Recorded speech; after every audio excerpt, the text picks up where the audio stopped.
Conclusion, there is no SARS-CoV-2, hence there's no COVID-19, hence there's no variants, there's no Gamma, no Delta, no Omicron, and there's certainly no damn monkeypox.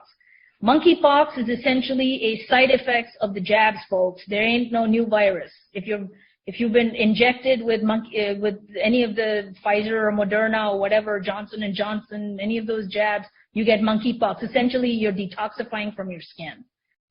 So I was contacted by my lab principal investigator, and who's the chief scientist of the lab, and they said they got 1,500 COVID positive samples from Southern California, and we got a huge $1.5 million grant from the NIH to do the isolation of the novel.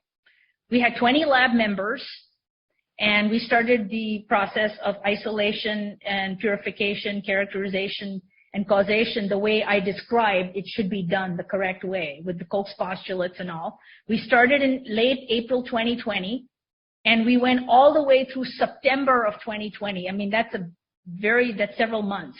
And the reason is my PI, the principal investigator, wanted the test done 3 times. She wanted us to do the isolation done 3 times on the 1,500 samples, because she kept saying, when the first time when we did it, we didn't find anything. We just found cellular debris. We didn't find SARS-CoV-2. We didn't find flu. We didn't find anything. Okay, because she was upset that we hadn't isolated SARS-CoV-2. She was very much wanting to isolate and find this novel virus. So we did it 3 times, and we found the same thing, just cellular debris under the microscope the way we did it.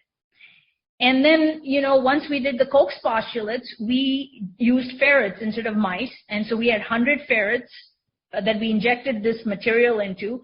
And then you always have to have a control group. That means you take a control group of another 100 ferrets and you inject them with saline solution. When we injected the ferrets, okay, this is very interesting. The ferrets, if there was something really deadly like a virus or something that makes people sick, which they say all these people had runny noses, high fevers, pneumonia, blah, blah, blah, headaches. Well, the ferrets should also get those same symptoms. Nothing happened. All were healthy. They were moving around, very active, vibrant. In fact, their appetites increased. Some of them got kind of chunky. And 10 ferrets lost a little bit of fur on their tail, and that's about it.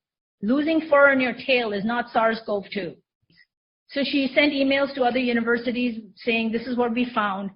We contacted 100 universities in this country, of which only 6 responded. They said, all right, we'll replicate this whole process exactly the way you did it. They took about a month and a half to do their studies, and they found the same thing we did. That's all. They didn't find SARS-CoV-2. They didn't find the genome. They didn't find anything. I mean, nothing was found. 7 universities then called the CDC. Robert Redfield was the director. I call him Fauci's colleague and Trump appointee as CDC director. We called them and we said, hey, these are the findings. Okay. 2.5 hours on a Zoom call, back and forth, and he says, just call it SARS-CoV-2. I don't care what you found. You found something else, you have to call it COVID and SARS-CoV-2. If you don't call it SARS-CoV-2, you're going to lose your job. You'll never work in a lab again.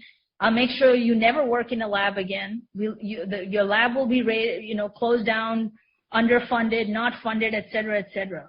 We said no. Our group decided to go ahead and publish our findings, and we went through 21 journals. The last journal that we went through Science, Nature, PLOS One. The last one we went through was in October of last year, October 2021, the Danish Medical Journal. We decided to go outside the country. We thought, okay, maybe if we go to Scandinavia, they're usually open-minded. First, they gave us a provisional yes, and then they said no. I think the Danish government probably put some pressure or something. I don't know what happened.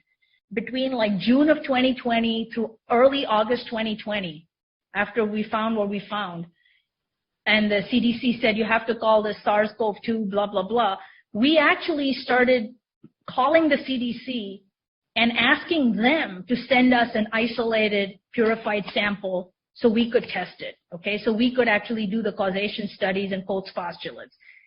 since they didn't believe that our samples were any good, we said, hey, why don't you send us just 1 or 2 samples, right?